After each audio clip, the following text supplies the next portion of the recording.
चले बेटा, next 2 question देखेंगे अभी। सेकंड क्वेश्चन है कि अ pair of dice is thrown 4 times, if getting a doublet is considered a success, find the probability of 2 successes. ठीक है, तो बेटा हमारे पास जनरल प्रोबेबिलिटी फंक्शन हम लोग लिखते हैं P of X is equal to N C X into P raise to X into Q raise to N minus X. ठीक है, तो हमें अभी जनरल फॉर्मूला लिखना है, उसके लिए हमें क्या चाहिए, एन पी क्यू के वैल्यू चाहिए। फिर हम जो पूछा है उसके लिए देखेंगे कि रैंडम वेरिएबल क्या वैल्यू ले रहा है। तो यहां पर रैंडम वेरिएबल क्या है, गेटिंग ए डबलेट। ठीक है, डबलेट मिलना आपका रैंडम वेरिएबल है जब 2 डाइस साइमल्टेनियसली थ्रो किया जाएगा। डबलेट का मतलब क्या, कि दोनों डाइस पर सेम आउटकम आना, जैसे 1,1, 2,2, 3,3, 4,4, 5,5 and 6,6। These are the doublets when you throw 2 dice. ठीक है, तो a pair of dice is thrown 4 times. अब 4 बार फेंकी जा रही है, मतलब ट्रायल कितने बार हो रहा है, 4 बार। तो एन क्या बन गया, 4 बन गया। ठीक है, if getting a doublet is considered a success, तो एक्स किसको माना जा रहा है, डबलेट मिलने के लिए। अब जब आप डाई थ्रो करेंगे, 2 डाइस को थ्रो करेंगे, तो डबलेट मिलने की पॉसिबिलिटी कितनी है, प्रोबेबिलिटी कितनी है, कितने डबलेट्स है टोटल, 6 डबलेट्स है। कितने में से टोटल पॉसिबिलिटीज कितनी है, 36 है। तो डबलेट मिलने की प्रोबेबिलिटी कितनी बन गई, 6/36। 36 में से 6 ही चांस है। ठीक है, प्रोबेबिलिटी के। तो ये एक्स की जगह क्यों लिख रहा हूं मैं, एक्स कैन टेक वैल्यूज देखो, आप 4 बार ट्रायल कर रहे हो। ठीक है, तो पहले ट्रायल में भी आपको डबलेट मिल सकता है, दूसरे में भी मिल सकता है, तीसरे में मिल सकता है, चौथे में भी मिल सकता है। तो X can take value 0, 1, 2, 3, 4, all these are the values which can be taken by X. ठीक है, लेकिन प्रोबेबिलिटी ऑफ एक्स क्या होगा, दैट इज सक्सेस। सक्सेस की प्रोबेबिलिटी क्या होगी, तो वो आती है 6/36, दैट इज 1/6। और अगर प्रोबेबिलिटी ऑफ सक्सेस ये है, तो प्रोबेबिलिटी ऑफ फेल्यूर क्या होगा, 1 - 1/6, दैट इज 5/6। तो क्यू का वैल्यू है 5/6 एंड सक्सेस का वैल्यू प्रोबेबिलिटी है 1/6। ठीक है, तो पी मिल गया 1/6, क्यू मिल गया 5/6। आप यहां पर समझ पा रहे हो कि प्रोबेबिलिटी किस चीज की निकाली जा रही है, सक्सेस और फेल्यूर की प्रोबेबिलिटी निकाली जाती है। सक्सेस किसको कहा है, जब आप 2 डाइस को थ्रो कर रहे हो तब डबलेट मिलने को सक्सेस कहा जा रहा है। समझ रहे हो बात को, मतलब डबलेट मिलना मतलब दोनों डाइस के ऊपर सेम आउटकम आना। तो ऐसे कितना बार हो सकता है, तो ये आपका सक्सेस है, इसको success as a success define किया है। तो एक्स आपका जो रैंडम वेरिएबल है, that is getting a doublet. ठीक है, अब नीचे क्या पूछा है, find the probability of 2 successes. तो आपका एक्स क्या क्या वैल्यू ले सकता है, 0, 1, 2, 3, 4। तो इन सब वैल्यूज में आपको सबका नहीं निकालना है, सबका निकाल देंगे तो फिर बाइनोमियल डिस्ट्रीब्यूशन बन जाएगा। ठीक है ना, तो आपको सिर्फ पूछा है कि 2 बार डबलेट आने की पॉसिबिलिटी कितनी है, find the probability of 2 successes. 2 successes मतलब आप ट्रायल कितने ले रहे हो, 4 ट्रायल में से 2 बार सक्सेस मिलने की प्रोबेबिलिटी कितनी है। समझ रहे हो बात को। तो चलिए फिर हम जनरल फॉर्मूला तैयार करते हैं। हमारे पास एन दिया हुआ है 4, सो 4cx, हाँ 4cx है हमारे पास, इंटू पी कितना है मेरा 1/6 raise to X, into Q कितना दिया है 5/6 रेस टू एन कितना है 4 - x। ठीक है, तो सॉरी, ये बन गया हमारा जनरल फॉर्मूला। अब हमें क्या निकालना है, प्रोबेबिलिटी ऑफ 2 सक्सेसेस, 2 सक्सेसेस मिलने की प्रोबेबिलिटी। ठीक है, so now therefore we have to find when your x is equal to 2। तो रखेंगे इसके अंदर value, that is 4c2 into 1/6 raise to 2 into 5/6 raise to 4 - 2।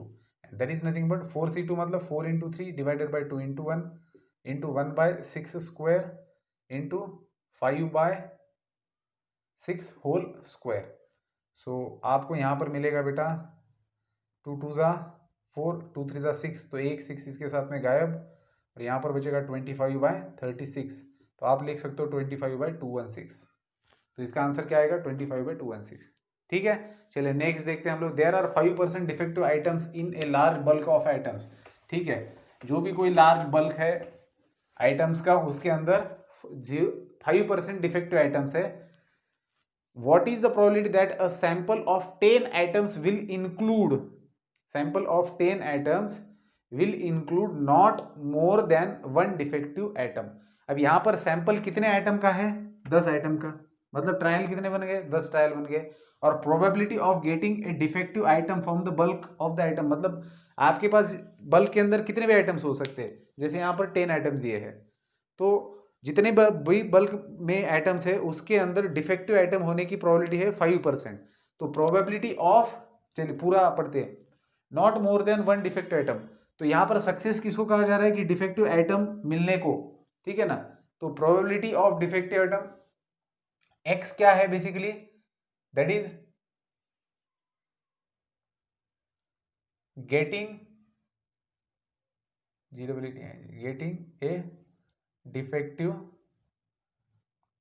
Item, ये आपका एक्स है, ठीक है। Now probability of this success, probability of success मैं यहाँ पर एस लिखता हूँ सक्सेस के लिए, ठीक है। तो ये कितना है, दैट इज 5%। 5% का मतलब समझते हो, 5/100, मतलब अगर 100 आइटम्स है तो उसमें से 5 आइटम्स डिफेक्टिव निकलेंगे, तो इसका मतलब क्या हुआ 1/20। तो ये प्रोबेबिलिटी ऑफ सक्सेस है, तो प्रोबेबिलिटी ऑफ फेलियर क्या है, दैट इज क्यू, जिसको हम कहते हैं 1 - p, दैट इज 1 - 1/20, तो ये आएगा 19/20, ठीक है। तो हमें निकालना क्या है, not not more than 1 defective item, probability निकालनी है। Find the what is the probability that a sample of 10 items will include not more than 1 defective item. Not more than 1 का मतलब समझते हो, नॉट आपका जो x वैल्यू लेगा that is not more than 1, that is x must be less than 1। 1 से ज्यादा नहीं होना चाहिए, मतलब 1 चल सकता है, 1 से छोटा चल सकता है, ठीक है ना। तो ये बन जाएगा P(0) + P(1), ठीक है। तो P(0) का वैल्यू इन जनरल हमारा फॉर्मूला क्या रहेगा, P(x) = x = n। यहाँ पर कितने ट्रायल हो रहे हैं, 10 ट्रायल हो रहे हैं, तो 10cx, P का वैल्यू 1/20 इंटू 19/20 ठीक है। तो P(0) कितना मिलना है आपको, 10c0 इंटू 1/20 0 इंटू 19/20 10। सो 10c0 का वैल्यू 1 है, 1/20 का वैल्यू भी 1 है, तो आपका वैल्यू क्या मिलेगा 19/20 ठीक है। तो ये आएगा आपका प्रोबेबिलिटी, सॉरी ये सिर्फ P(0) का वैल्यू मैंने निकाला, ठीक है ना। हाँ, सो प्लस P(1) का वैल्यू हमें लिखना है, that is 10c1 into 1/20 into 19/20 10 - 1 that is 9, ठीक है। तो क्या मिलेगा आपको 10 इंटू 1/20 इंटू 19/20 तो बेटा यहाँ पर तो ये 2 बचेगा, तो आप इसमें से 19/20 को बाहर निकाल सकते हो। तो ब्रैकेट के अंदर आपके पास बचेगा 19/20 प्लस 1/2, ठीक है। और आप इसका कैलकुलेशन करके लिख सकते हो, देखो ऊपर नीचे 10 से मल्टीप्लाई कर देंगे तो 20 कॉमन निकलेगा, है ना। और फिर बचेगा आपके पास 29, सो 29 को बाहर ले लो इंटू 19/9 डिवाइडेड बाई 20/10 भी कर सकते हो, कुछ इस प्रकार आंसर आना चाहिए।